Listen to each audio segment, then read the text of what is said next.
Tune in to UFO Undercover, Wednesdays at 8 p.m. Eastern, with your host, Joe Montaldo, right here on the Paranormal Radio Network.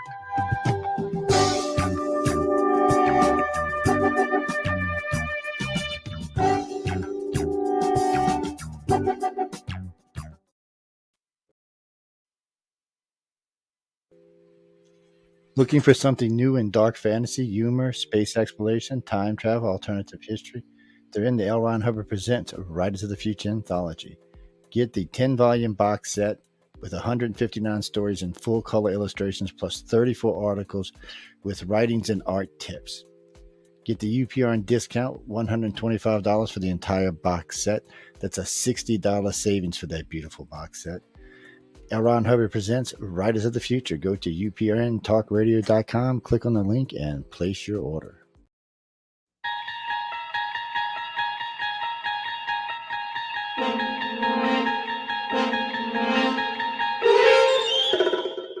You're listening to UFO Undercover with your host, Joe Montaldo, right here on the Paranormal Radio Network.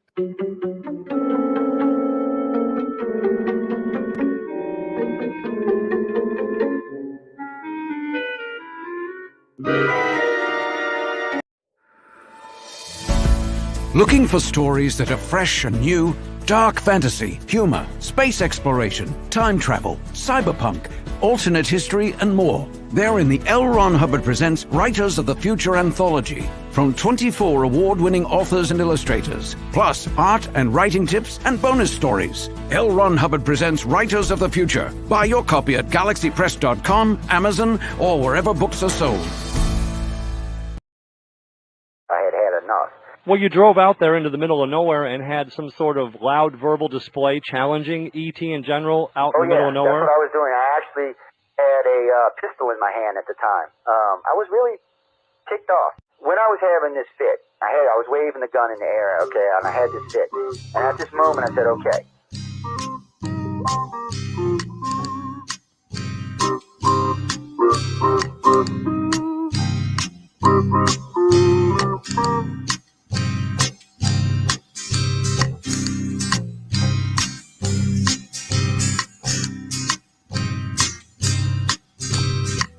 He was a Louisiana man named Montaldo. Folks around called him Six Gun Joe. Worked with ICAR, don't you know? Investigating UFOs. Out for a drive with a gal one night, they stopped to check out the reporting site. When an alien lit right there on the ground, he commenced to throwing his weight around. Now, old Six Gun didn't take too kindly to that kind of thing, especially without Vaseline or anything like that, Seriously. Well, Six Gun looked that critter right in the eye and said, "Any last wish before you die?" Yo, reached for his gun, quick as a twitch, and said, "Fill your claw, you son of a bitch." Now a legend spread across the land about this pistol-waving man. But if you're from space or from Earth below, you don't give no lip to Six Gun Joe.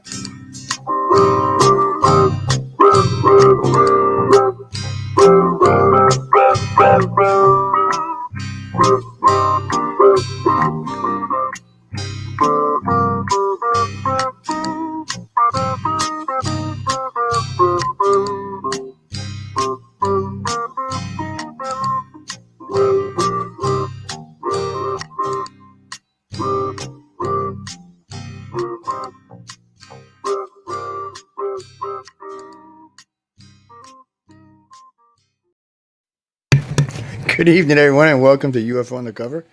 I hope everyone's having a great morning, great evening, great afternoon, wherever you are in your big blue planet. You know, I started using that like 25 years ago. You can hear it now.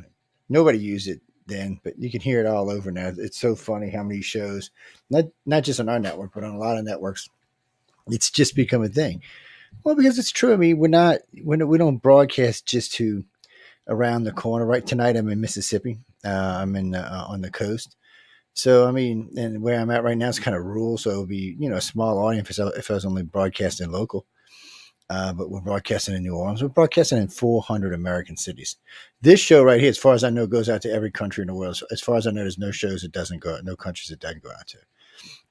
Well, we sit down and do from time to time, we sit down and go through what countries, which shows go to.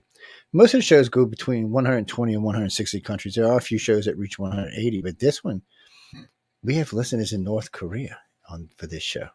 Yes, not just this one. We have listeners for News on the Flip Side, North Korea, too.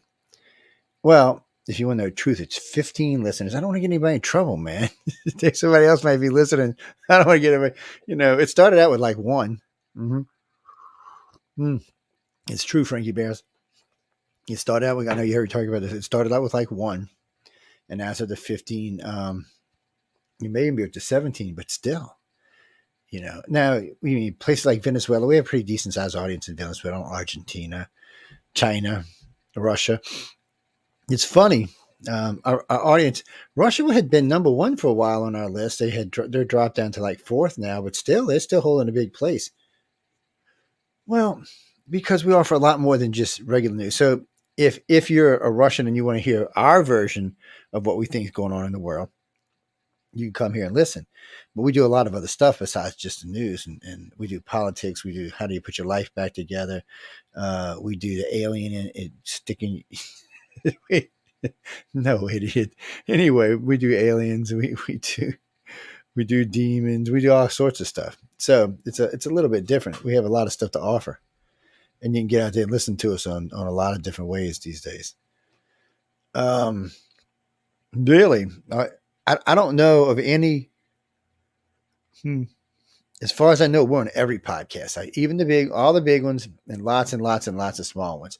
I know the last count was over 200 podcast sites and 200 servers worldwide. Like I said, that's between the podcast, the worldwide service, and American service. That's 800 locations. And remember, that's not feeding one person. When you get there, it's feeding a bunch of different people. So it's weird for me because I started this. I was hosting radio for Wake Up USA. I think it was 98, 99. And I was doing it out of my house in my dining room, a small little dining room we had next to our kitchen. I was doing it out of there. 2 years later, we got a place. We got a nice townhouse, a 3-bedroom, two-story townhouse. And we started the station out of there. And it's been progressively going ever since. Oh yeah, it's freaking insane now. But a couple people had written into me this week and said, Joe, I don't hear the government talking about alien abductions. Well, because the government really doesn't want to talk about alien abductions because the government feels like the ufologists used to feel back in the day until I showed up. So back in the day, 30 years ago, saying abductions was a dirty word. Even 20 years ago, saying abductions was a dirty word. I had been lecturing, and I was actually in D.C. lecturing at the X conference, and they wouldn't let me lecture on alien abduction. I could do military abductions, mind you, but not alien abductions. They didn't want me talking about alien abductions. They wanted me talking about military abductions, which is fine. I mean, military, which we'll talk about later in the show, but still, it's one of those things that you have to step back and go, what the bleep? Oh, well, okay, it's fine that the military is going to come abduct the citizens, but we don't want to think about the aliens because the military is abducting the citizens because they were taken by aliens. But we don't want to talk about that part. We just want to talk about the part where it's getting stupid is what it is. So when you look into this, so when I got into this field a long time ago, it was naughty to talk about alien abductions, especially in big audience areas. As we grew, we got a bigger and bigger audience, and people used to get upset. Some of the more famous ufologists out there got upset when I bring up alien abductions while they were on the radio show. Matter of fact, and I've said this a few times, Piola Harris stopped talking to me for a whole year. I ran into her at the 60th anniversary at Roswell, and we made up, but she got really pissed off at me because she was on Wake Up USA, and I brought up alien abductions and, how does this fit into everything? And she didn't like it because, it just wasn't clean. There was no evidence, which there was more evidence for alien abduction than there are for sightings. But we're not, neither here nor now. At this point, the government should be wanting to know, okay. So here you have this Koresh idiot. And by the way, this guy is a complete fraud. Dr. Greer's a guy is a complete fraud, which means I've already said Greer is pretty much a fraud anyway. So the point being is, this guy's a fraud. First off, he comes in with this, 72 UFOs have fallen out of the portal and crashed. Really? Now, let's not forget aliens have been coming here for a long time. So if 72 have come out since the time he's been in the Secret Service, which is 20 years or so, freaking in the last 10,000 years, we must have UFOs stacked up all over the freaking place. Yeah, I mean, sometimes the stupidity of what comes out of people's mouths is beyond me. And then wait, we've developed weapons to shoot at. Well, why don't they shoot back? Whoa, I saw people. Why'd you not shoot back? So that's the real question here. If we're shooting at them, why aren't they not shooting back at us? Now, I know from the Greys, just the Greys alone have way more than enough power to take us out. And then when they talk about ships falling out, they don't actually tell you what kind of alien. Is it reptilians? Is it Greys? Is it humans? The Greys supposed to be the smartest of the bunch, and they're the ones crashing? It just sounds hokey to me. It sounds planned and ignorant. So Stephen Greer's got an agenda. He wants to prove that these are dimensional. They come from other dimensions. Okay. Doesn't matter if they come from other dimensions or other parts of space, which the abductees don't think they come from other dimensions. They think they come from space around us. I'm not saying we don't have dimensional contact, but the other problem is you don't necessarily need a spaceship if you hop in dimensions. You'll ever see the TV series Sliders? I know it's old, but really, you don't really need a space. I'm just saying, the more we get into this, the worse this theory holds up. Well, okay, so let's say John's here. He's going to put this thing through this hole. He's trying to find something or make something or maybe make profit or something. So he's stuffing shit through this hole and it's not coming back. And the ones that do come back say, you've crashed like 80 of them. Really? So we haven't fixed this problem in all this time? So these aliens are stupid is what you're telling me. They're smart enough to take citizens from their homes and not get caught, smart enough to shut down nuclear bases, but yet they're too stupid to go through the hole. And anyway, I don't want to digress and get carried away, but it's like the Roswell aliens. Do you really think if the Greys wanted to leave, it didn't want the alien to be there, they would have left it there? They would have just came and took it. I mean, we know they've taken things from convoys. We know they've taken things from prison. We know they've taken things off of ships, off of planes, and people out of buildings. I mean, nothing seems to be able to stop them, deter them when it comes time to get whatever their target is. I mean, really. But yet, this crash guy tells us, man, they're kind of stupid, They come out the hole and the ship just falls over and just crashes. Come on, people. Give me a freaking break here. And what gets me is how many of you dumbasses fall for this shit. I'm talking to a friend of mine the other day. He's like, oh, yeah, Joe. I was like, really, dude? Are you on crack? Did you listen to anything this guy said? I said, stop for a minute. I said, you heard everything this retardo guy said, right? He said, yeah. I said, do you remember the 4 pilots were there? You remember what they said? Holy crap, we couldn't even get close to them. Yes. So not only did the pilots tell you, these 4 trained veteran pilots telling you we couldn't shoot them down because they can outrun anything we have. In other words, you could shoot a bullet, say at Mach 7, which would be like a really fast bullet, but still. Sorry about that. It's so you could shoot this, but it would never catch it with the craft. The craft could be at a dead stop. I said, so to help y'all with this, just to help y'all, there's a video. I think it's STS-48. If I can find it, I'll get it. We played this a couple weeks ago. So something on planet Earth is taking a shot at something in space. So there's this thing NASA tried to say was ice floating around the space shuttle's jets. Okay. At first, it's kind of hokey. It's just, it's just floating along. And then it kind of slows down and adjusts its course a little bit. And then it just kind of goes to stop. And then you see this beam of light. Now remember, light travels at what? Light speed. Okay. 186,000 miles per second. Per second, people. Per second. This thing shoots up from the ground. And this thing doesn't even really, it just kind of, and then it just takes off in the other direction. And then after it takes off the other direction, it makes yet another course correction. But NASA tried to swear it was ice. And even today when you ask him, NASA's kind of like, well, John boy, it kind of looked icy to me. Hey, Christy, how you doing, babe? I just don't. I mean, come on. I don't want to be mean. I mean, I'm not here. But sometimes the stupidity of things just goes. But again, that shows you. So here's Koresh telling the government, okay, this guy's in front of Congress going, well, we have weapons that can shoot these craft down. Really? So we seen this light weapon. It sure the hell couldn't shoot it down. So what do we got now? Oh, we got radar. Really? Okay. When people tell me radar, I just get stupefied. Okay. In case you don't know, I've got degrees in advanced avionics, advanced electronics. One of the things I did for the Navy was work on advanced radar systems. Ooh, yes. Okay. So there's no radar that we can create on Earth that's not found in space and not found in an abundance in space. Meaning that if we try to develop a weapon like some of the radar in space, their ships are already designed to take that. They pass through these areas when they're cruising. Yes, they don't affect their craft. The craft are already designed, whether it's shielding or something else, they're already designed to resist this kind of stuff. So really, truly, when we're talking about making stuff, oh, a lightning bolt, really, a lightning bolt's cool, and I think it could bring that. But you know what? Don't tell anybody. But I've seen lightning bolts hit jetliners, jetliners, unprotected jetliners, and not bring them down. But yeah, they brought down this really, really advanced alien aircraft. Give me a fucking break. I mean, come on. Somebody told me the other day they want me to go back to being the old Joe from the old days, which, I think about it every once in a while. Excuse me, guys. That coffee was good. It's Folgers, by the way. And I think about it from time to time. I was kind of mean, to say the least.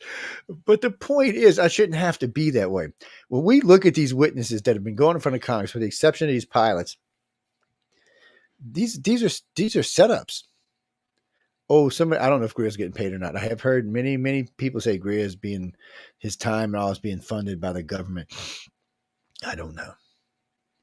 But he's pushing. This was always been his theory for about 2 decades now, that they're coming from a dimension. So now he's got a big stage and he's trying to prove that's what it is. But yet we see craft leaving and entering the atmosphere, which means, plus we see portals, which means they're not necessarily jumping dimensions. They're jumping probably like stargates, something along those lines. And when you listen to the contactees talk, even though the Greys do have the ability to take you out of time and space and pull you into a subdimension, and they do have the ability to cross dimension. They not from other dimensions. At least the 3 races that are abducting people are from the same reality we live in. Well, it doesn't mean I'm not going to tell you. I'll sit here and tell you that there can't be a race from another dimension coming here. But since the Greys act like they're the policeman, I think they would get pissed about it. And let's not forget that the tall whites are parked out at Area 53, and they're a bunch of cranky old bastards. They don't want anybody messing around their stuff. And the Greys know they're there, so the Greys allow them to be there. They use Earth as some kind of galactic jumping spot. From what they're talking about, it's like if we're jumping to Alpha Centauri, which is the next galaxy over. 100 billion light years, 1 billion light years. I have to go look it up to be sure. It's a long ways away, people. Yes, and one day it will eat our galaxy. Yes, that it's that far away, and somewhere in the next billion years it will eat the Milky Way. But don't be alarmed. The Milky Way is eating 4 of the galaxies right now itself. Yes, it's like when I tell people. I was doing a lecture just recently. It's an online lecture too, about 5,000 people, and I was talking about alien abductions and things in the past and how things may have come to be. And I said, it's funny, we all have a reptilian section in our brain, and the reptilians are the one, the Dogon talk about the reptilians taking the Sumerian women and stealing them, and they have pregnancies. Well, the Sumerians also talk about it, that these children had been stolen by reptiles and been brought back, and the children were different, meaning that they were, originally I thought they meant they looked different, but that's not what they meant. They meant they acted different. They had become self-aware. Well, the Sumerian slave race wasn't self-aware like we are. They were aware. I mean, they could plow the fields, procreate, have fun, but they weren't aware of like the universe or what's going on or why they should be doing this or why they should not be doing this. And they never really asked anything. They never really said why about anything. The race that came after them, which is us, we have that little chunk of reptilian in us. Doesn't necessarily make us aggressive, but it does make us explorers. It makes us who we are in a lot of ways. So without it, we'd just be some dull ass race. Probably hadn't even got out of caves yet. but you have other stuff. But anyway, so I'm talking about this, and people in the audience said, "No, you're wrong. We don't have a reptilian section in our brain. No, we're mammals." I'm like, "Yeah, we're mammals. That's true. We are mammals." And they're like, "But we can't." I said, "Well, I tell you what." I looked up. I said, well, "You know what? I need to get a Coke." I said, "Actually, I said I need to get a cup of coffee." I said, "I give you 5 minutes to look on your phones, and when I come back, we'll discuss this." I love doing this, by the way. It's so much fun. So, I go get my cup of coffee, come back, and stand in there. I said, "Okay, everybody's got their things out in their front." I said, "So who has found out that we don't have a reptilian section in our brain? So just put your hand up because I want to know who you are." Right off the bat, one guy's hand goes up. It doesn't say. I said, "Okay, so the rest of you people out here that are listening on the online tonight with us, I said, have y'all actually found where it says that?" And you start seeing hands going up and yes, yes, yes, yes, yes, yes. I said, "So, dude, you're looking in the wrong place, or maybe you're looking at some kind of religious stuff." I said, "So send it to me and I'll read it and we'll see it." And I read it to him and it clearly says in the parafax that it's we have a reptilian section in our brain. So I sent it back to him, highlighted, and said, "Here, well, we do." But it is amazing to me. Out of that 5,000 people, I would say 3,100, maybe even 3,500 didn't know. Why is that? Do we not want to know we have a reptilian section, that we're part reptile, that we have lizard tongues? Hey, some people might like those lizard tongues. Well, the point here is we're doing all this. We're chasing UFOs. We're chasing lights in the sky. And I get in trouble for this all the time. And Steve Bissett's a friend of mine. And he's, chase lights in the sky. But you'll never get to the truth chasing lights in the sky. It's never going to help you. It's just not. The only places you can really find truth is the contactees, the legitimate contactees, the aliens themselves, and the very few people in the government that know anything. Because most people in the government don't know jack squat. They people want you to think they do, but they really don't.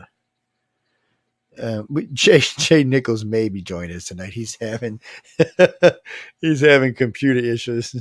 I think by the time it gets fixed, we'll be off air. But let me text him right quick. I'm here. Yes, I'm here. Anyway, Jay McNicholas. He hosts with Jeffrey on Fridays now on Church of Mavis, and he hosts with me on Friday night on News and the Flip Side. We have a lot of fun, and the guy Jack comes and hosts with too. Jack, Jack Kelly. Yeah, he's a nice guy. Yeah, he's a nice guy. He's got 2 shows on the network now on Tuesdays and Sundays, so you can go check him out when he's ranting and raving. I don't know, but I have been really thinking hard about coming back and starting to really challenge some of the bullshit in ufology. So when I was full flown in this all the time lecturing on tour and the whole 9 yards, I pretty much put an end to MUFON because they had become just the Calcutta of they were just a black hole of anything. You sent anything, you never got any response back, nothing ever came. That's why I eventually left them. It's eventually why Walt Anders left them. And the problem here is people like John Solution. He was Black Ops. I don't know the last guy, but everybody after John Salusa had some tie in Black Ops. One was a code breaker for the government. One worked for different companies working with Black Ops organizations. But regardless, they all had their ties. James Cameron was one of my favorites. Actually, I think he was the one who did the codes and stuff. But well, no, when Bigelow came in and gave him all that money, he gave it back. Oh, yeah. He said, "No, I'm good with this," because he knew it was going to happen. People just started abusing it. They started flying first class wherever they went. Come on. You're a UFO investigator. You should not be flying first class anywhere. You need to remember your roots. Going out and buying high dollar equipment when the equipment you had was fine. I told everybody, I was online talking about this, and I actually said that to him. I said, I know where this is headed. And sure enough, that's where it ended up heading. Bigelow pulled the funding and was very upset with him. They had a sweet deal. Because Bigelow, like everybody else, Bezos and all, are looking for anything alien, just like the government is. If you can truly find something alien that can be reverse engineered, first off, you'll be a billionaire yourself. And it may change the world. And we're not talking about stupid ass flying cars that aren't real flying cars yet. I want my George Jetson car. Okay. I'm just telling you, that's what I want. I want my George Jetson car. I can go into space. I can fly all over.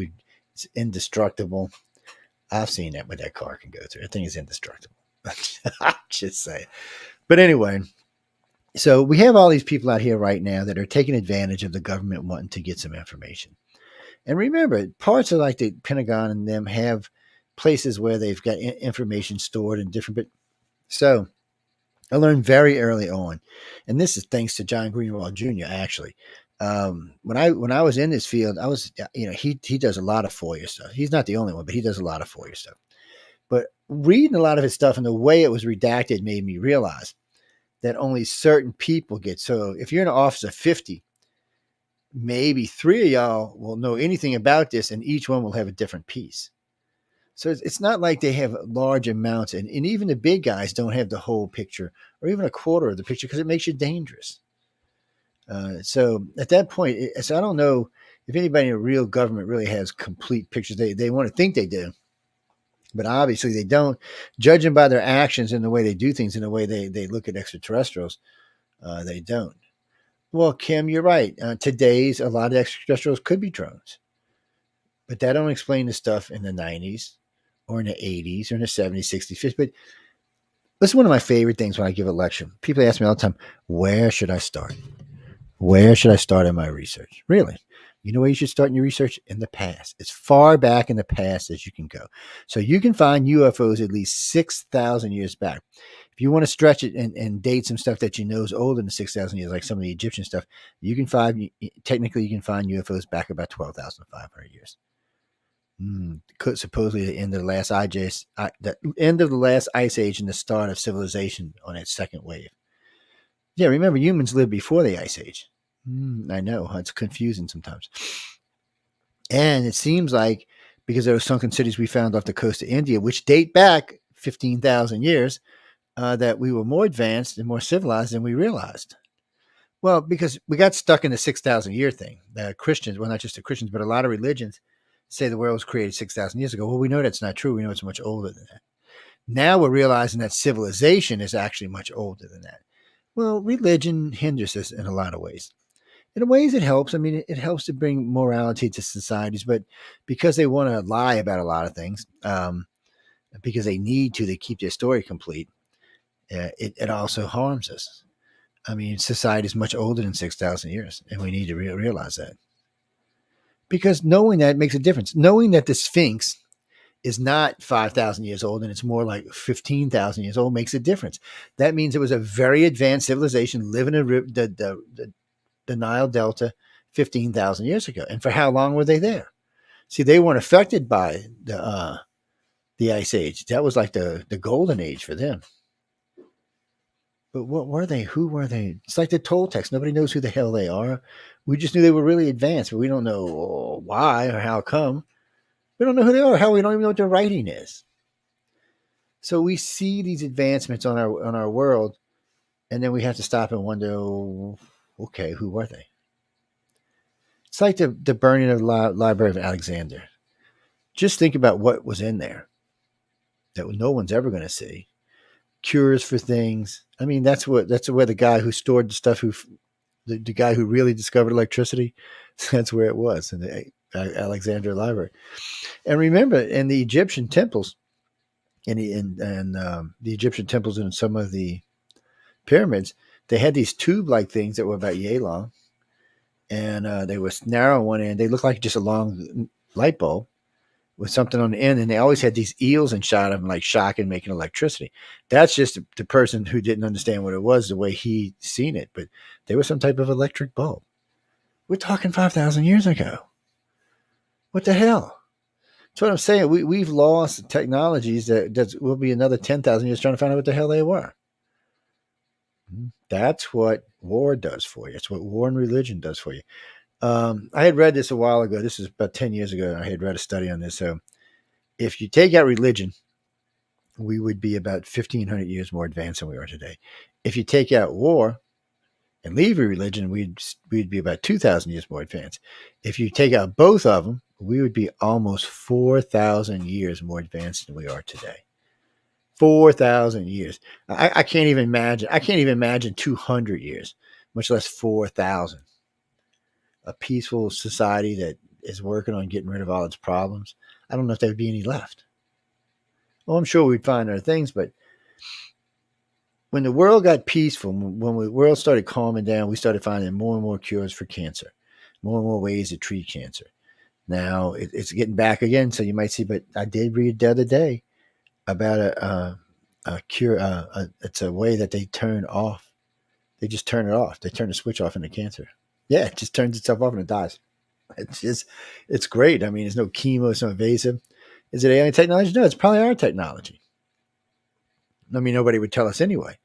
But getting back to what we were talking about, so why isn't the government even interested in alien abductions? Why do they still feel, here we are, year 2023, discussing aliens on an open topic, not just in our country, but around the world?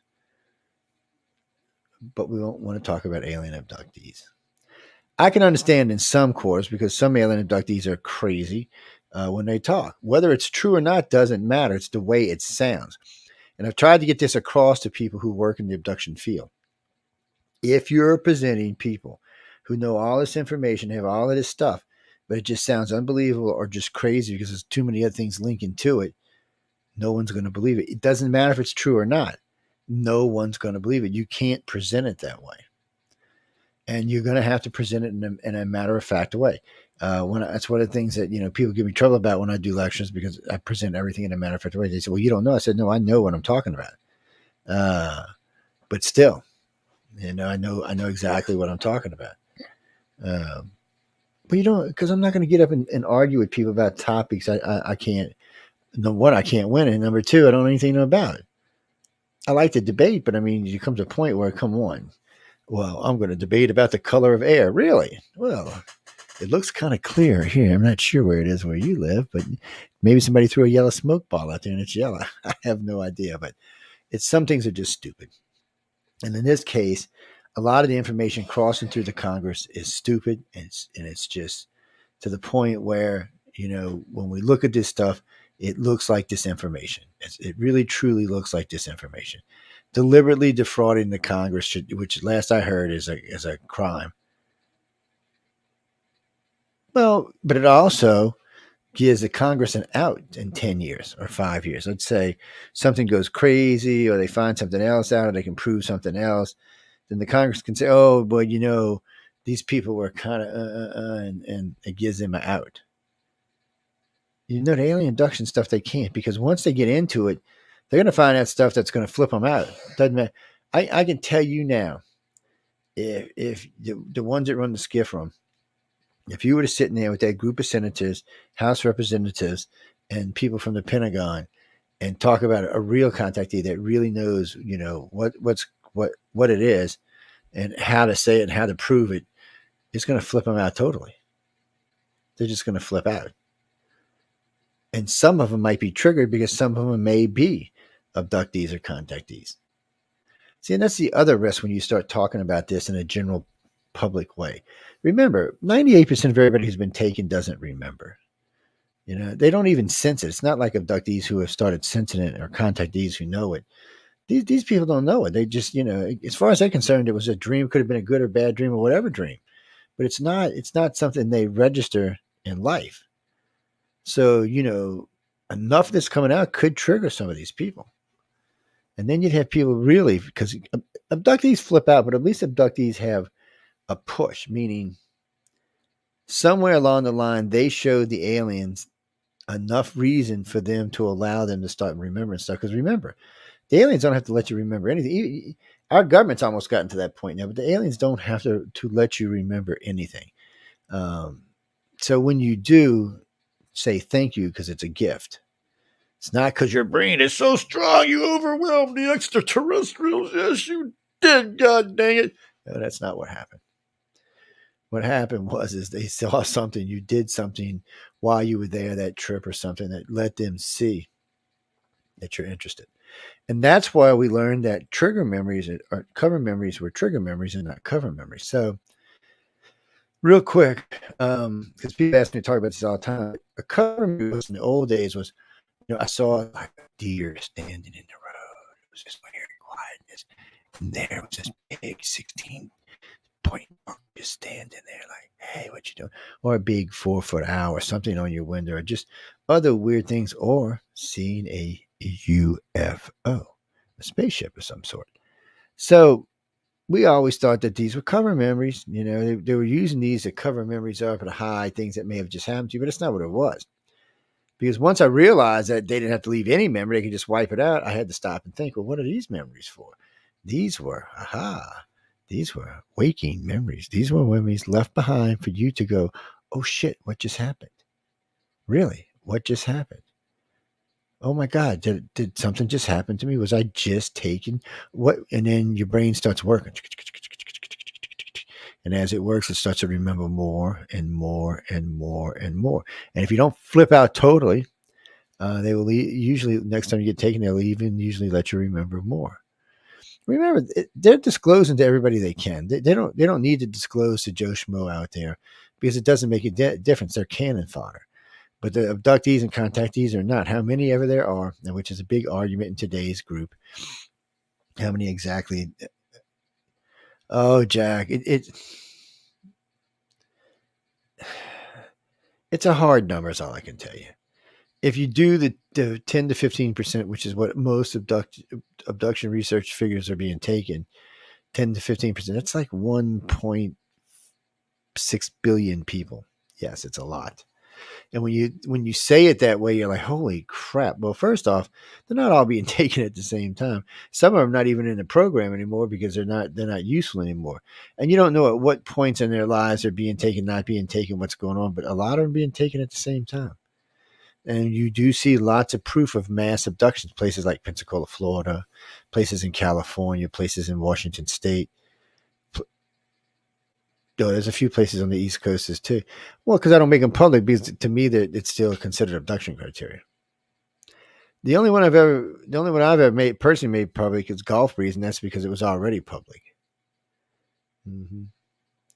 Golf Breeze, a lot of people get taken in a lot of time. I mean, we've personally witnessed groups of people being taken, but a lot of people. So what happens is they come down on vacation, they check into their hotel on a Monday. The following Monday, when they're leaving, as far as they're concerned, they had a great vacation. No one's even seen them for 7 days. There's no charges on their credit cards, no mileage on their vehicles, no gas out of the car, no food, nothing. So for 7 days, they didn't exist, basically. They didn't spend any money at all. You're not going on vacation in Gulf Breeze, Florida, and not spend money. It's impossible. Not unless you're not there. It's impossible. Trust me. It's just you got to eat. For 8 days, you got to eat. Even if you brought food with you, you're going to probably need something along the way. You're going to spend something. But even if you brought with you, so the refrigerators would have just been full. They wouldn't have been empty. So it wouldn't have mattered. There still would have been nothing moved, nothing. And then you've got the maid services telling you no one's been in the room for the week. No bed's been wrinkled, nothing. They'll tell you. They didn't have to do anything at all. Yeah, we ask all that stuff. What are you talking about? How are you going to do an investigation without asking those questions? It happens all the time down there. Well, there was an abduction case. So there's quite a few witnesses to this for some reason. It looked like only way I can describe it looked like a cruise liner on the beach, like it had run aground. And it was just sitting there, but yet people were walking up to it by the droves. They were streaming out of these 10 big hotels right there. I mean, it looked like something out of a sci-fi movie. I mean, they're just streaming out to the thing and getting on board. I'm telling you, it looked like something out of a sci-fi movie. I guess it was too many to just beam out or something. I don't know, because we know the Greys possess that kind of technology. That's what it looked like. Do you mean everybody got taken? Hazy, son. Draw a gun. No, well, because you don't know. I mean, nobody was there. So you get the report, you take the report. So what you do is you take the reports, and you've got people from different sides of the beach. Actually, I did, Christy. So you see this from different sides of the beach. So, to make this long, to help out with the story. So what happened was we were walking on the beach one night, and we were doing an investigation. We were in Navarre Beach, Florida is actually where we were, not Gulf Breeze. And they get these big sand dunes out there, and we were about 150 yards from Eglin Air Force Base. We used to like to get close to Eglin because we caught a couple of really nice. I showed these on the show a couple weeks back. Some really nice saucers coming in and landing there. Some really good video of them. But anyway, we're just talking. We're not doing anything. So we come walking around this sand dune, and you look up and you see this like wedge. It looks like a freaking ocean liner is sitting on the beach pointing towards the base. And you see all these weird light, like square windows, like you'd see on a ship. It was really strange. And then all of a sudden, you started noticing lights in different places, and there were hatches and doors and things opened all over the place. And there were people just streaming. There was 10 hotels there. I'm telling you, they were streaming out of every hotel. It was amazing how many people came out of there. And what got me, it was no doubt that whatever was going on or whoever this was knew we were there. So there was witnesses with us at night, but there's been other times we've been down there where we've had multiple witnesses, like 15 or 16 at a time. Because if people are abductees or contactees and you got them with you, they're going to let them see it because it's not a thing like to a non-abductee. It's not the same thing. So anytime you travel in groups like that, that's why we bring them with us, because then you have witnesses with you because you know they'll be allowed to see it, or they'll be taken and you'll get to see that. Any way it goes, it's going to come out, in a better situation. But in this case, we just came walking around, and I mean, it was so crazy. We watched it. Several hours passed. There was missing time involved, but as much as I could tell, no, we hadn't been taken. It was just like sometimes when you get too close to the craft, it's like they're out of sync or out of phase or something. Maybe it's their engines or their drive systems or something they use, but it does seem to screw around with time.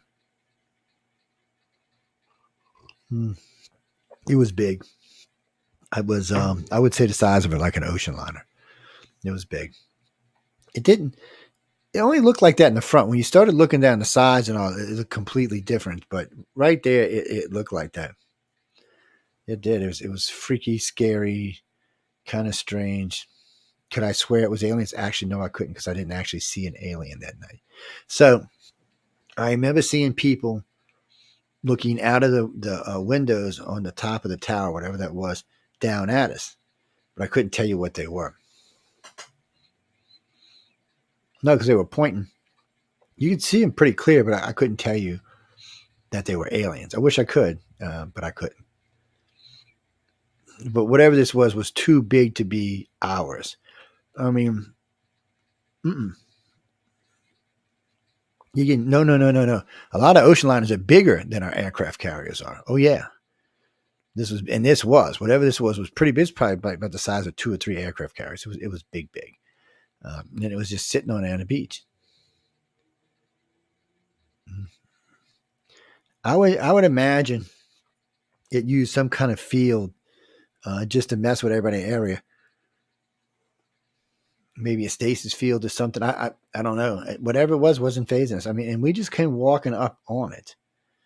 It was almost like we were meant to see it. It was just the way we came up on it was freaky. I mean, it's just, you're minding your own business. And poof, there it is. No, it's not that I didn't smoke weed. I just wasn't at the time. I'm just being honest. No, I couldn't tell you. I can tell you it freaked me out. I can tell you it was really weird. And we stood there and watched it for quite some time. We've seen other things down there in Gulf Breeze. We've got lots of footage of stuff in Gulf Breeze. It was a hot spot for a really, really, really, really long time. It seemed like after Katrina, it kind of moved to a different place. Yeah, we got an idea what that is too, but still. No, maybe all the underground facilities got swamped. I have no idea. It's the base is huge. It's 884 square miles. And I think there was like 48 different runways on it.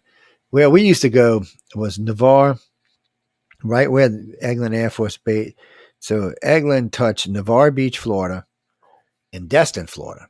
So on each side, you could go to each side of the gates. On the Navarre side, there was no gates. There was just a fence. And if you wanted to, you could just walk right around the fence and walk right down the beach. Yeah. And the weird part is about 200 yards down the beach, on that side was a nudist beach. It was a military nudist beach, but it's still a beach. Yes, the things you learn when you're out doing investigations that have nothing to do with investigations, I swear. I swear. Yeah. So you learn a lot about this, but the government doesn't seem to be interested in any of this. No, they don't. They don't. I don't think they want to know. I don't think these people really want to know that they could be in sleep at a hotel in any major resort in this country or in the world, for that matter, and being taken. I don't think they want to know that. And the thing of it is, not only were they being taken, but no one could stop it. And then you hear this guy Koresh on a thing telling everybody, oh, yeah, they're falling out the damn hole, crashing. But yet here they are landed on a beach taking thousands of people without even effort. So I guess it's who do you believe? I guess that's what it comes down to, because really and truly, most of what I heard come out of his mouth was bullshit. And then, but you know, I don't have the video. Y'all lucky I don't have the video with me, the little kid. Bullshit, bullshit, bullshit, because that's what it was. Well, because you have the pilots. The pilots present a much different thing. It's there, it's gone, it's gone, it's there, it's there, it's gone. There's no way. And he said, no missile, bullet, or anything we have this we could ever catch one of them. He said, even if they were at a dead stop and we launched, he said they could have been 50 feet from us at a dead stop, it still wouldn't have caught them. And remember, a lot of you know. What do you mean when I go back? I've been back. Oh yeah, I've been down there more times than I want to count. Usually the crazy woman's with me.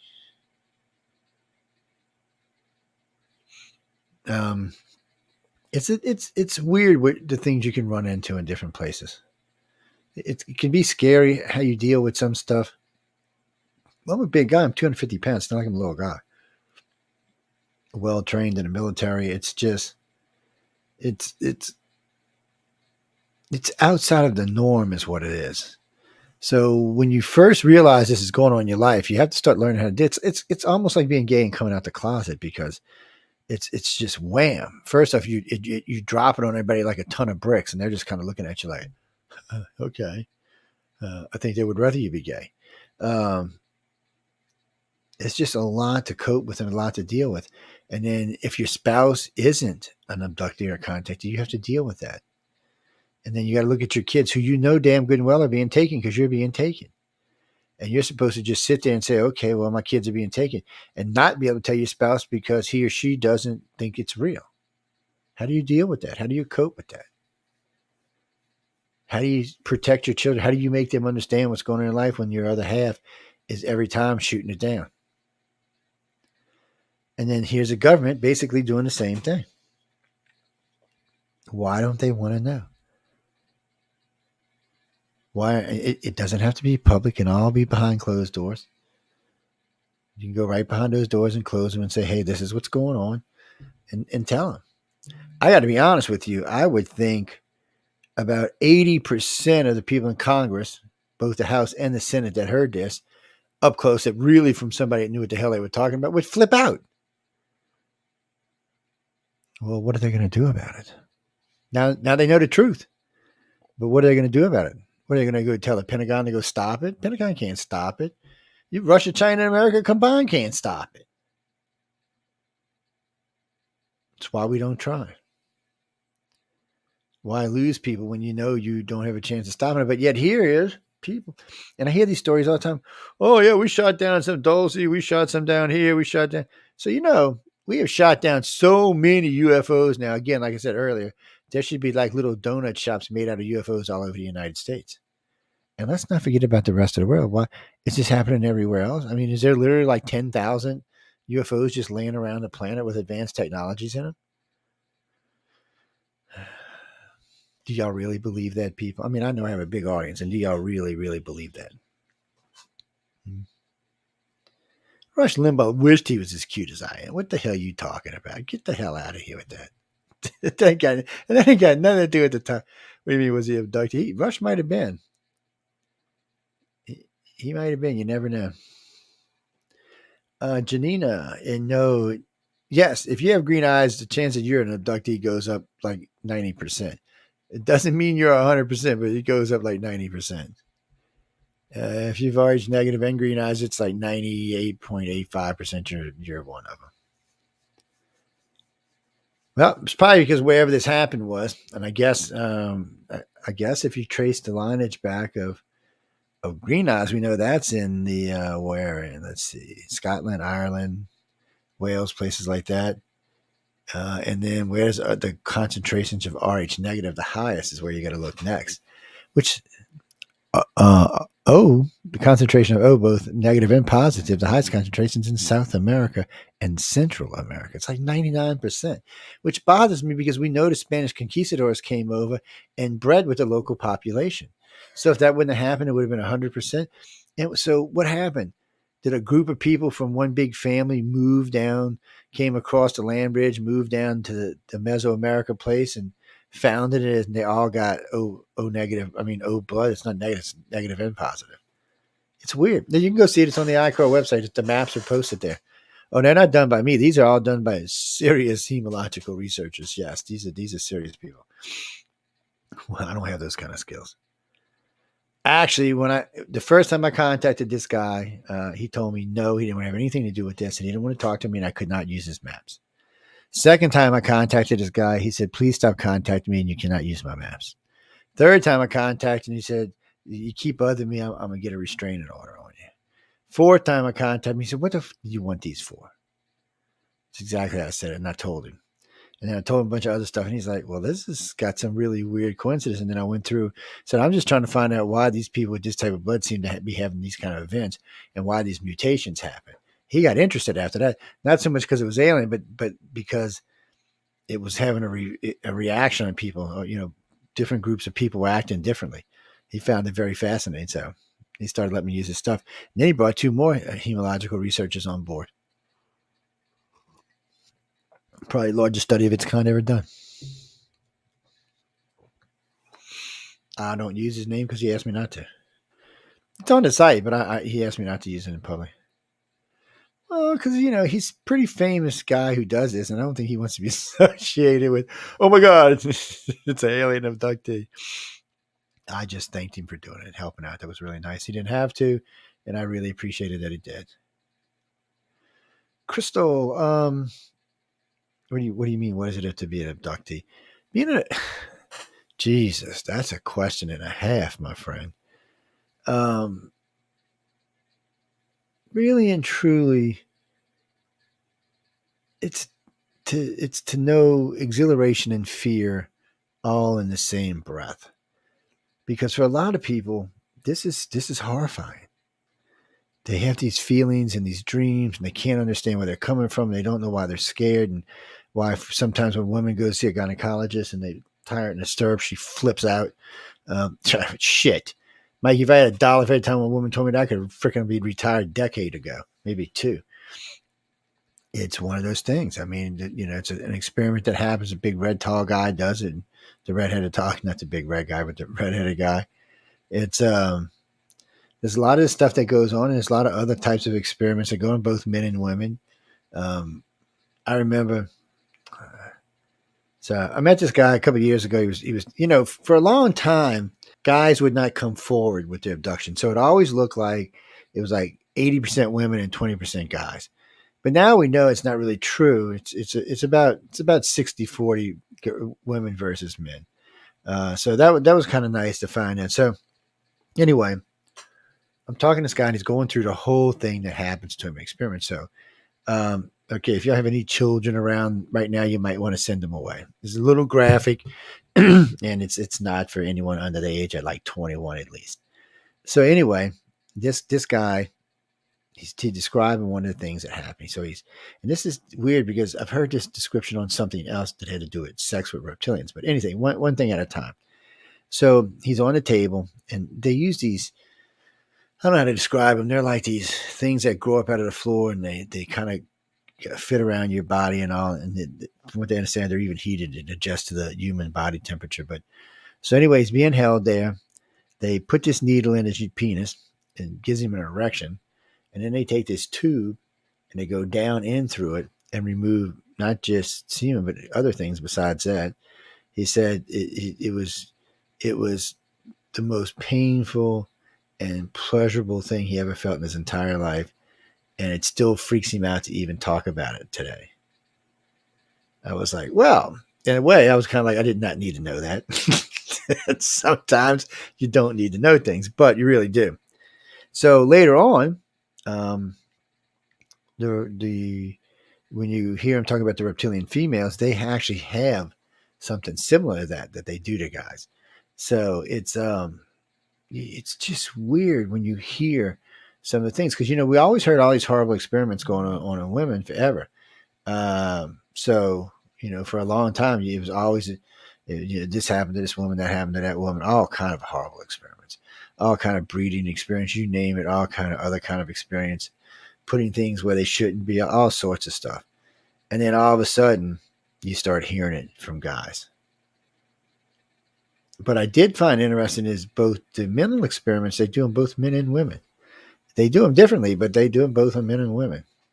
Well, because they from age like 15, from age probably 12 for most people, to age 27, 28 is when they do most of the stuff I would consider to be, not fun, kind of horrible. A lot of the breed experience, a lot of other stuff goes on. A lot of times when they take eggs and put them back and remove them. Sometimes they have you working with different children that are probably yours that they haven't told you are yours yet, but eventually they'll find out. Sometimes because you develop such a telepathic ability on board the ships that you probably recognize it right off the bat. But still, regardless, they have you doing a lot of this different kind of stuff when you're on board the ships.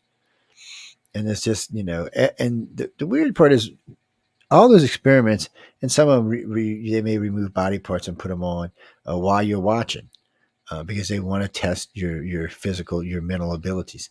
They want to test you in a lot of ways, and I don't know why. And but those contactees that make it through it, they keep.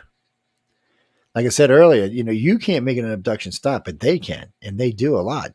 I would say more than half the people have been taken, probably more than that, probably about 60% of the people have been taken are not being abducted anymore, because they're not part of the program anymore. They're not needed. Whatever it is that the aliens are doing, they don't have. But don't forget, if they have children or grandchildren or great-grandchildren, they're still going to be taking them until they get tossed from the program. Well, because they don't need everything. They don't need you. It's not, I don't think it's as much physical as it is mental is what they're looking for. It's, I think they're really wanting to see our mental abilities develop at a much broader base than they are now. Think of it this way. We know there's empaths and telepaths on the planet. We know that the government used to use remote viewers, but got rid of them because telepaths are much better at it than remote viewers are. And they're actively looking for telepaths. We also know that, I know people get mad about this too, everybody can do it. No, everybody can't do it. I would say it's the same percentage of contactees that have the ability. I would say 15% of the population have those abilities, which is the same percentage of abductees and contactees. And to be honest with you, we don't even consider someone to be an abductee or contactee if they're not at least empathic. We're positive that the aliens is one of the things that aliens deal with. So, and remember, they started abducting people a long time ago. They probably tested all these people to see who was going to have the best, and just went from there and let it move forward. But think about it. Nobody really controls, nobody has telekinesis on our planet. People get mad at me for saying that, oh, that's how they do. No, really? Why didn't, if Trump would have had telekinesis, if he'd had anybody with telekinesis, Putin and Xi Jinping and what's his face in North Korea would all be dead. Oh, yeah. They would all die from aneurysms in the brain, nice, clean, or from a heart attack or something. Yeah, see, because telekinesis, that's what it is. People always think telekinesis, oh, throw stuff across the room, break stuff. No.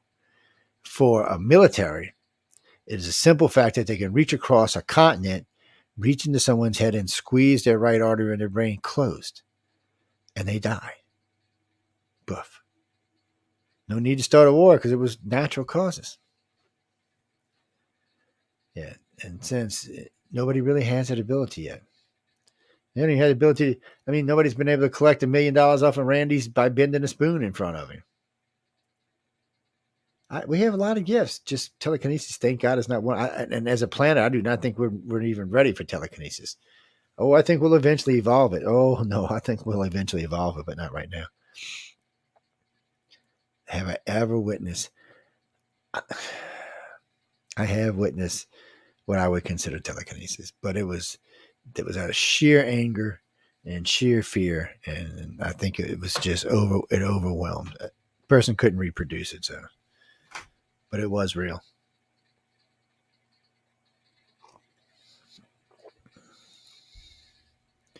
What do you mean, Boo?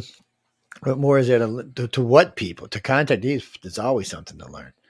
Because the aliens are running multiple agendas, and we may know out of the few hundred agendas they're probably running, we probably have an idea what 3 or 4 or 5, 10 of them are. There's a lot of them we just don't know. There's a lot of them we just are beyond us in understanding. We haven't developed far enough to understand some of the stuff they're doing, or some of the ways they're going about enhancing our societies. It's just, it would be like trying to get your dog to understand how the food got into the can. Oh, he'll get the food out of the can, mind you, no problem at all, because he's smart enough to do that. But hey, can he put the food back in the can and put the lid on it? That's a little tougher. So there's just lots of things. There's lots of things to learn. And I got to be honest with you. Anytime I sit and speak with a legitimate contactee, not a crazy person, but a legitimate contactee, I usually learn something. It's one of the reasons I know as much about it as I do. And what do you mean, expert? We're not going there tonight. No, technically yes, but I don't ever feel that way because there's no course on this. No, I should give a course on this. That's evil, man. That's just evil. Krista could give a course on this. We work with a lot of really good contactees, and what's weird for me is a lot of these people you wouldn't really believe who they are. Everybody always wants to think abductees or contactees are just, low rent, low income, low educated people, but that's not even close to true. The majority of contactees I meet, their IQs are above normal. They're usually very fast and very good at abstract thought. Doesn't mean they're successful, because success takes more than just that. But it means that they are what they're supposed to be. Well, Johnny, being successful on Earth is a little different than being successful in the known universe. I mean, you may have all the knowledge to do everything you need, but do you have the personality to carry it out? Are you that person that can walk up to anybody and sell them holy water when you're standing in the Vatican? Because that's really what you got to be. So even though IQs are great things, and learning quotas are great things as well, it doesn't necessarily mean that you're going to be successful or wealthy. I know lots of people with way high IQs. I got a way high one myself. I'm not rich and stinking wealthy. I understand a lot of things, and I see the world differently than a lot of people do. I like it that way. Yeah. I was tested a couple times. I was the year before I went in the Navy. I had just taken ASVAB, and I shot it off the chart. So they asked me if I'd be willing to take an IQ test, and I said yes. And then 2 years later, I was at EJ, getting ready to join the Navy actually, and Mensa gave me what they call a charter test. I blew it off the charts because that kind of stuff is easy. See, some things are really easy to me. Stuff like that is really easy. So sometimes I'll be sitting and talking with Lyndon, and we'll look at the world. And I can't tell you how many times we said, well, this or this could solve these problems, or would fix this or fix that. And 10 years later, somebody does it. It's just irritating is what it is. It is. It's just irritating. No, it doesn't make me smarter than anybody else. Just sometimes I see, sometimes to me, in Linda, some things are obvious, and to some people, they're just not. And it's just the way the universe is sometimes.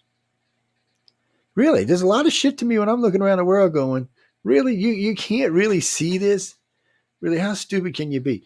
It's like watching Israel and the Ukraine. I'm thinking, and what good is coming out of this for anybody? Ukrainian people who are caught in between the Russians, and even the Russian people are caught in between two big idiots. Just people dying all over the place. And now we have Israel and Hamas fighting, and the Pakistanians are getting killed. And like the Pakistanians even give a shit. You know what, Janab? That would be cool, because somewhere in the Middle East, there was a, this is like, had to be sometime during the Crusades, but anyway, there's an Arab town been under siege for 3 years by this invading army. And the army just could not get through the walls of the gates. Food was starting to run thin on both sides. Things were getting tight. And all of a sudden, a silver disc came up to the gate. It was hovering above the gate by about 50, 80 feet. And a blue beam came out of it and blew the living shit out of the gate. Okay, great story. Okay, that's the winner said it. But guess what? The losers also say the same story. So it's rare that the victors and the losers always agree on something. They agreed on this. Something. Don't know what it was, because remember, there should have been nothing flying in the sky back then. Just flew up there. Sounds like some kind of laser beam. Boom, blows the damn thing up, and the army goes invading. Well, first off, what craft was it, and why did it take a side? I mean, the war had been going on for 3 years. Why did they pick that side out of the blue for no reason that we can think of? These kind of things, when you look at these things, and there's lots of stuff. That's why I tell people to start in the past when they're looking at ufology, because there's lots of UFOs flying around 1,500 years ago. Man, when you go through like the Dark Ages, 500 years ago, oh my God, there's UFOs flying all over the damn place. And then artwork from starting from about 150 years ago all the way back to at least 1,500 years, they're everywhere. There's UFOs everywhere. And then if you get into some of the more ancient hieroglyphs and stuff like that, you find UFOs all over the place. Oh, spacecraft, I guess, would be better, because they're not really unidentified flying objects. It's some type of spacecraft. Well, there's hieroglyphs in Egypt that show a lot of things that shouldn't be there, period. What looks to be a helicopter, what looks to be a plane, what looks to be a flying saucer, what looks to be an electric bulb, what looks to be cable. I mean, it's just stuff that and then some guy tried to debunk it. Some guy from the Egyptian Museum, and all he did was help prove it was authentic. Again, I mean, here we are as a society. There's 8 billion of us now. 8 billion of us. And we're growing out of control. And pretty soon, I mean, recently they said they probably have a drug that's going to cure cancer and another drug that's going to stop aging. We're going to become immortal. Immortal and cancer-free. Shit. There'd be 20 billion people there. Elon. We got to go to Mars, people. We got to go to Venus. We got to get the hell off this rock. We got to get out. Well, we found other planets now. We found other planets that look like they can take human-type life. So it's like expanse. It's on now. 1,000 years from now, we'll have 4 or 5 colonies off-world. Less than 100, we'll have at least 2. If Elon has his way, in less than 20, we'll have 1 million people living on Mars with regular flights back and forth. Well, people say, why do we go to Mars? What are we going to get out of Mars? Well, Mars got a lot of minerals Earth needs, but more so than that, the asteroid belt, which is right there by Mars. So we could go to the asteroid belt, either mine it in the asteroid field or bring it to Mars because the gravity's so low, and mine it there, and then bundle up and ship it back to Earth. So there'd be no pollution coming to Earth at all. And the pollution will actually help Mars, because the more it denses the atmosphere, the lower the pressure becomes. So you can actually, when the pressure reaches a certain point, you won't need a suit anymore. You'll still have to breathe through a mask, but you won't have to wear a suit anymore because the pressure will be better. Yeah, they actually thought at one time about sending these big rock eaters to Mars. So just what they do is they eat rock and they burn the dirt, and the dirt throws carbon into the atmosphere. And the carbon raises the overall pressure, thickens the atmosphere. Warms the planet. Yeah, it makes it warmer and makes it thicker. Still no way you could breathe it yet, though. But one problem at a time. Well, no, plants like carbon, so I mean, it's not like we'll see where it goes. I said 30 years ago I thought they'd find life on Mars and water. I thought they'd find water all over our solar system and life too. So they have found water on both the Mars and the Moon. I'm pretty sure they're going to find life on 8 or 9, at least 10 different bodies in our solar system. And I said that 3 decades ago, so I get to say it. I told you so. Because first off, on Mars, you have ice caps that recede. So they melt and recede in the summertime, and then it snows and they come back. Well, when that happens, you see this bloom of what this black shit is. Looks probably as some type of plant or algae of some type. And if that's there, you can bet there's some type of fungus or little animal or something eating on it. Well, they don't need the kind of oxygen we need. And Mars still does have oxygen on it. And I imagine there's pockets of places on Mars where if there's life, because remember, we have found large amounts of both methane and oxygen in the atmosphere in plumes, meaning they leaked out from somewhere. It would suggest underground somewhere you have things living and dying. And both of those are made by life, both oxygen and methane. Yeah, sorry, guys. So it does look like there is life there. And I get to say, nah, nah, nah, nah, nah, nah, nah, nah, nah, nah. Yes, I do have a degree, but it doesn't matter. I mean, this is basic science. I mean, they should have known this. It shouldn't have been that complicated. It should have been something that really and truly it shouldn't have been that complicated. Well, scientists are easing up now because they realize that sometimes common sense is enough. You can prove it later because common sense says this is what it's going to probably be. And later on, you can prove how this was. Who knows for sure. So, Jax, why do you think an alien would come here? I mean, crossing dimensions or flying through space, both are really dangerous. Why would you come here? Humans are crazy. We have nuclear weapons. Now we're even building even bigger nuclear weapons. Donald Trump was president. We were trying to get away with nuclear weapons. Joe Biden gets president. We're building bigger ones. Oh, yeah, we got ones that can reach completely around the world now and basically devastate a quarter of a continent. What do we need that for? Who do you want to kill that bad? I don't understand. When you look at this planet from space, I don't understand why we're in such a big hurry to destroy it or even leave it for that matter. It's a great place to live. I mean, I just don't get it. Stop effing it up. Oh, don't get me started on global warming. Well, because when I was a kid in the 70s, they said the ice age was coming back. Now it's global warming. But people forget before you have an ice age, you have a warming stage. So they both might be right. I know, isn't that a bitch? I think we're going to find a lot of stuff on the Arctic when it dries. And remember this before all y'all go panicking. This will not be the first time there has been no ice on planet Earth, and it's still here. And there was life all those times when there was no ice on here. There was life. Matter of fact, during the dinosaur era and a couple of the other eras, not only was there life, there was abundance of life. And because the atmosphere was so much thicker, the plant life was much thicker. Yes. So don't you hear, oh, all the life's going to die. Well, why didn't it die when the dinosaurs were here? When the carbon was like 5 times as high as it is today. And that's another thing they don't want to tell you. There are times in our existence that what we're complaining about right now was found in a much larger abundance. And we know that because it's locked up into the water. It's locked up in our oceans. But it came from volcanoes. Could have came from a lot of things. But still, it was much higher than it is right now. So we're blowing alarm systems all over when there's been much worse things in well, so if the planet becomes really lush, you just cut down the rainforests and turn them into what do you mean? No, you cut down the rainforests and you turn them into gardens. Yes, farmland. No, we'll still survive. Okay, I'd have to look for sure, but I think it's 80 or 88% of the oxygen that comes from plankton. Yes, so it's the oceans you got to worry about killing, not the rainforest. I don't want to kill the rainforest either, but the ocean's what you got to worry about. Yeah, people get confused about that all the time. It's because we were raised, oh, the rainforests produce all the oxygen. Well, they produce some oxygen, but not even close to all. Too,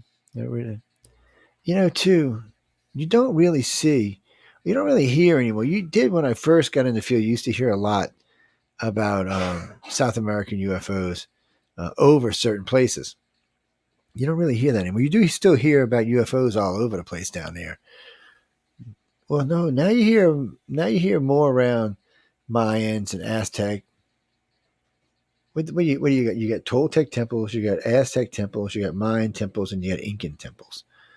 You have 4 advanced civilizations down there, and apparently the aliens like them. And remember, they all worshipped the reptilian. They did not fear the reptilian. The reptilian was the bearer of life. It was the humans that were evil. It's the ones that used to rip the hearts out of, and yeah, they were the evil ones. Well, we've talked about this before.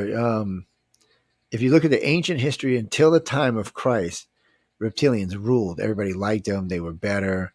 They were, like I said, to bring our gifts, to bring our lives. It was just how it was. And then for some reason, after the time of Christ started, which was 200 or 300 years after the turn of when it went to AD, It changed. Reptilians became evil and no good because the Christians took over. It's written all over snakes, the serpent. And that story, by the way, that's not even the first time. So you've got the serpent story, which is a creation myth. It's not the first time it's written in history, in case y'all didn't know that. You go, don't hate on me, Christians. I'm not the one who did it. The story is before Christ. And not just that. Noah's Ark is actually before Christ. Well, no, it happened before Christ anyway, but it wasn't written of it. It's talked about in other religions, meaning it was their thing, not a. You just take it for whatever you want to.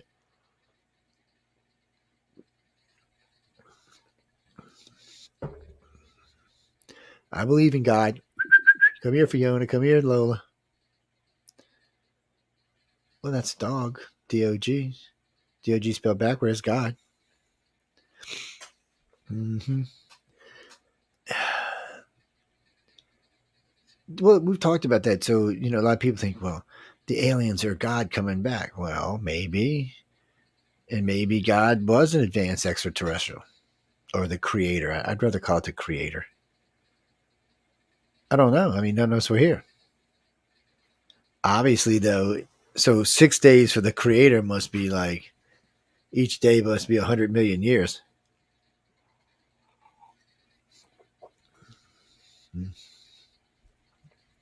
Well, if you're super omnipotent, time wouldn't pass for you the same way anyway. Yes. No, it wouldn't. It wouldn't. That's what I'm saying. It wouldn't pass the same way for you. Well, anyway, getting back to what we were talking about. When you go right back to it, and we've crisscrossed this several times tonight. Why isn't the government really interested in talking about alien abductions? Why don't they want to come up? I mean, there's lots of good alien abductees out there. There's a lot of crazies and a lot of frauds, but there's a lot of good ones. Why? And Stephen Greer believes in alien abduction, so why doesn't he want to talk to him?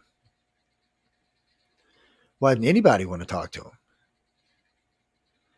Now, I have talked to a couple of alien abductees myself and asked them if they would be interested in giving testimony to the government. And I got to be honest, most have said emphatically no, but there have been a few that have expressed interest in it. What do you mean? What I've already talked to them. I spent 3 days on the polygraph with them.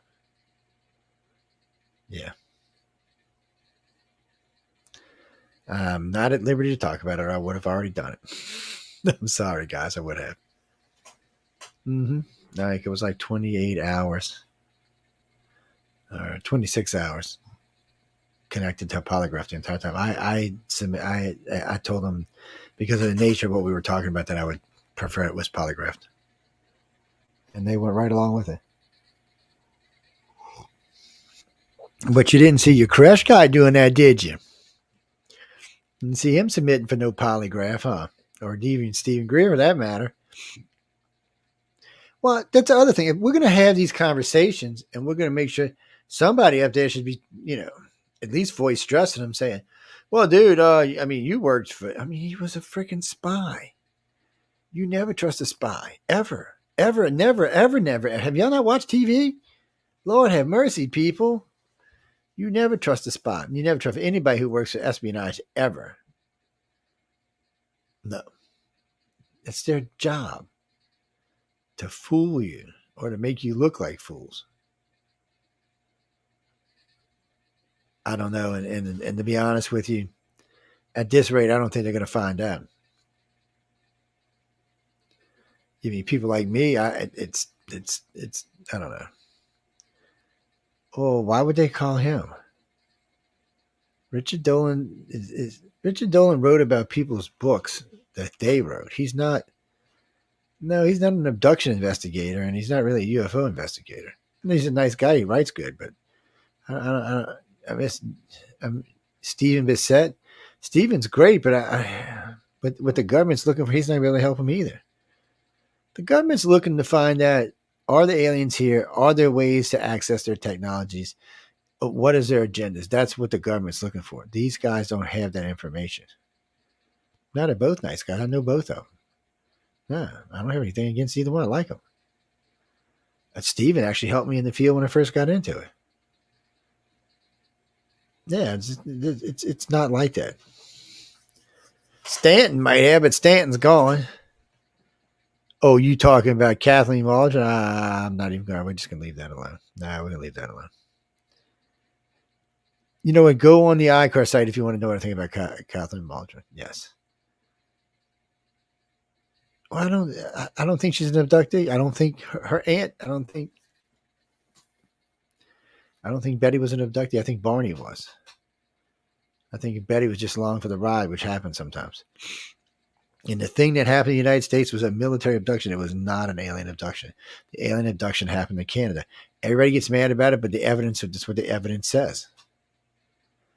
Oh, no, you mean the book? They tried to change some stuff in the book. Thank God I had a lot of the original hypnosis tapes and a lot of the original 70s the interviews that Betty and Barney Hill did. Yeah. Boy, there was some bullshit going on there. Because subtle things like Betty talks about a pull down map and a paperback book. Well, they changed that to a monitor, like a monitor we use today. No.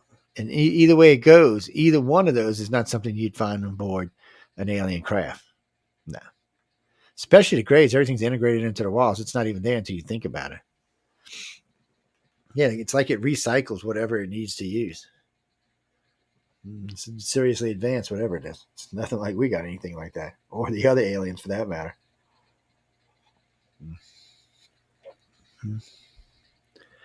Well, yeah, we got time for a couple more questions.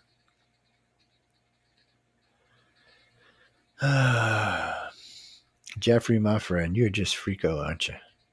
You're just a freako. The grades, if I had to bet money, I would say the Greys were sent here as like a galactic policeman. I think the light beings or the council or whatever the hell you want to call them sent them here because the humans came down here and had started creating a slave race and was mining and colonizing the planet. And either the reptilians came here or woke up from wherever they were and found them. Well, I think it happened both ways. Actually, it sounds like partly they came from underground, but the Dogon talk about the Nemos who came here in a spacecraft, landed in a lake, and then came walking out of the lake. They were reptilians. And then the Dogon got advanced knowledge about a lot of things, so you can take them kind of serious. Well, it just seems like the aliens have been messing with our cultures for a long time. It doesn't seem like they even slowed down until recent times. Probably around the Inquisitions, probably when they really started slowing down. When people were being killed left and right for just saying they seen some weird thing in their backyard. Oh, it was a demon, Mary. You must die now. You must die. You're a witch. You must die. Oh, you must be put on the rack till you tell the truth. Well, you just told them the truth. So what the hell else are you going to tell them? Yeah, I think it slowed down a lot doing it. Or if it did, if it was still going on the same speed, nobody was saying anything. They just shut up. Well, because there's lots of stuff 6,000 years ago, 5,000 years ago, 4,000 years ago that sound like extraterrestrials. You know, when you talk about jinns and genies, they sound a lot like ETs. A lot of the stuff you hear coming out of the Irish, Scottish, Welsh lore sounds like ETs. Matter of fact, some of the little people sound just like Greys. Yes, we're going to give away 40 of these this Christmas, this December. Coming soon, 40 new lightsabers. Dun, dun, dun, dun, dun, dun, dun, dun. See what happened when I got mad. You see Mr. Bob back there, what's left of him. I just skinned his ass, alien and all. Yeah, he's a real alien. What are you talking about? Well, he was a real alien. You see his pupil still in there. You just can't see. If you're watching me on Roku, you can see his pupil in there. Yeah, I left it in there just for y'all. Oh, thank you there, Dragon.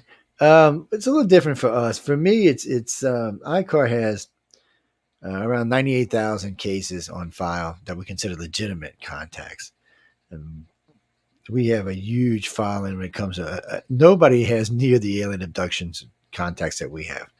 You could probably take all the researchers in the field combined, and they wouldn't even make a third of what we've got on file. So it's a little bit different for us. We look at alien abduction and alien contact much differently than everybody else does because simply we just have more information about it. It's one of the reasons we established abduction criteria was to help balance out to see because a lot of contact, a lot of abductions are the same or have a lot of same things in them. I mean, a lot of them are way out far out. So you have to you have to find out a way to figure out who's telling the truth and who wasn't telling the truth without having to polygraph or voice stress everybody. And, for me, it's a little different too. I mean, I have a degree in voice stress analysis, facial recognition, and body language. I used to hire and fire. I worked for a company. I was damn good too, people. I caught some serious thieves over the years when I was working for them. But having that actually helps me in this field. Yes, think about that. How lucky was I to get that, coming into this field? The voice stressing I was taught by a state trooper. Yes, I'm damn good at that too. I also can hypnotize you. And what's interesting for me is I can hypnotize you and set up the voice stress system while I have you under hypnosis to see what's the more stressful parts of your story. So I'll know what to either stay away from or ask more harder questions around. It's different for us. It's like I said, we're very advanced when it comes to this. I took a 10-year hiatus from radio and TV to catch up, like the blood type study all belongs to ICAR. A bunch of studies that belong to us. We're in this to find the truth. We weren't in this to get famous. That would have been the easy part. I've been on Coast 5 times. I've been on Ancient Aliens a bunch of times. I've been all over the damn place. But it's regardless. It's not what this was about. This was about getting to the truth. And we've got to a lot of truth. Granted, you mean if I had to pick out of the 100% story, I'd say the average researcher has about 5%. I'd say ICAR has about 35%. Yeah, which doesn't sound like a lot, but considering what's going on in the field, it's a buttload of information. Well, that's why we got selected to give testimony. And remember, 3 days polygraphed. Didn't miss not even one. Not one. So it tells you the information is pretty pure, doesn't it? I know it doesn't. Yeah, it's scary. There's just a lot of scary stuff. There's a lot of fun stuff. There's a lot of stuff that goes on in these contacts that I find just interesting. I also find out, stuff like when the way the reptilians approach the humans as we're like part of their tribe. All that stuff is interesting. Well, we ain't get time to talk about them tonight because we're just about to run out of time. But no, y'all come out anytime. I love, the show's back going on a full-time schedule again. It was off for a while because I was really busy with other stuff. And but Michelle DeRoche runs the station now, so that freed up a lot of my evening times. And it allowed me to get back to doing full-time radio again. No, I never give up my research. And I have a bunch of people that work for me. I have 7 people who just look up conspiracy theories for me. That's all they do, nothing else. Just conspiracy stuff. They found it out, and then we got 10 people that go through. If they can debunk the conspiracy stuff, then I get it. Yeah. Oh man, this. When I first got into this, just was a handful of us now, but the organization's well up around 85,000 members now. So we just got a lot of reaches, a lot of fingers in a lot of places. Oh yeah. I am too, Christy. I've been missing being on the radio, and I had Chyrus Malloy Brown was with us last week. She's a sweetheart. She's also a contactee abductee. She does a lot of her own stuff. Yeah, I guess you could call her a witch, new age witch. She's very bright, very gifted to talk to. We'll start bringing back, not until after Christmas, but we'll start bringing back abductees probably in January. I don't like bringing them in through the holidays because if it turns into one of those stories that's kind of rough, I don't want to take away from somebody's holiday mood because we got into someone was hurt a certain way or something happened to someone a certain way. Don't forget, guys, we're going to be giving away lightsabers in Christmas. We gave away Kyle Ren's lightsabers go for $999. We gave away 3 of them last year. We gave away Master Wandu. We gave away everybody. If they were part of the Star Wars Empire, had a decent role in it, we gave one of them away. Well, this one, this is not a Star Wars. He's got a bunch of these that are non-Star Wars, and he may give away these, but he likes to give away the Star Wars ones. For every one he gave away with us last year, I think he sold 7. So he was a happy camper. Yeah. That's fun, too. They're fun. This has the the fighting tip. Because the guy goes, actually the girl goes, you look like you might be kind of rough. Let me put the fighting tip on because it was glass. And she was right. I would have already broke it like 5 times. Oh, yeah, I'm glad I got it. No, we're going to get out of here. Sometimes Jay McNicholas is with us, and we're going to be bringing some other co-hosts. Any of y'all ever want to learn how to do a little co-host? And we're always looking. Well, the show's got a little different tone these days. So when we're doing research stuff, it might stick to just, ICOR members. But right now, we're bringing on co-hosts because we want to talk. We want people to get a feel of this. And we want people to really understand that this is far more than anything else going on our planet right now. Even with all these freaking wars going on, this is far more involved than this. This is something that not only is going to make a difference to you and I, but our kids, our grandkids, our great-grandkids, and shit, probably 10 generations after that. Anyway, guys, thanks again. Thank you everybody in chat and all the different chat rooms today. I'm glad to see y'all in here. Drag and Chrissy, glad to see y'all in the inside chats and Facebook and YouTube. Guys and girls, y'all have a good night. Coming up next is the Outer Realm with Michelle DeRoche and Amelia Passando. Watch out for their dangerous selves, and they always have a good show. Until next week, don't forget I'm waiting on the news. We do the news on Fridays. The news we do, guys, remember, we're not, we don't really have a political view. We're not Republicans or Democrats, so I'm a centrist, which means that can cause a lot of trouble. On that note, good night. I'll see y'all next week, everybody.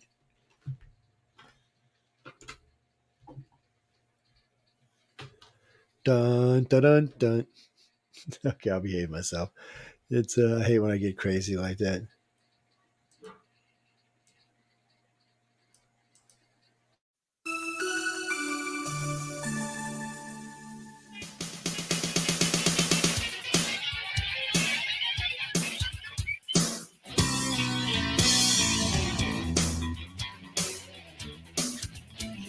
Show yourself. Oh, please show yourself. You come to me in the night. You take me for the starry ride. You study me, you dissect me. You never show me what to do me. Are you little men from the stars? Why won't you show yourself to me? Let me keep my memories of you. Visit me and corner me, and you'll touch me, and then you cage me. You leave me with these metal scars, you little men from the stars. Why won't you show yourself to me? Let me keep my memories of you.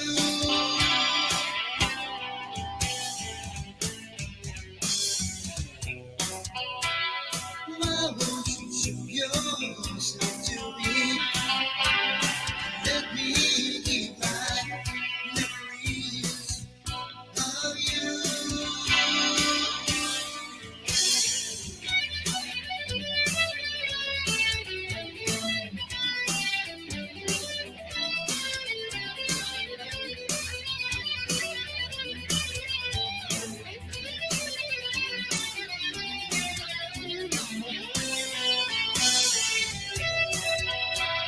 Why won't you show yourself to me? Let me keep my memories of you.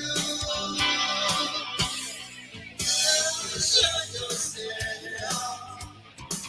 Oh, please show yourself. Is my life, my whole life, or is it you an experiment made for your amusement? Oh, tell me, are my thoughts right?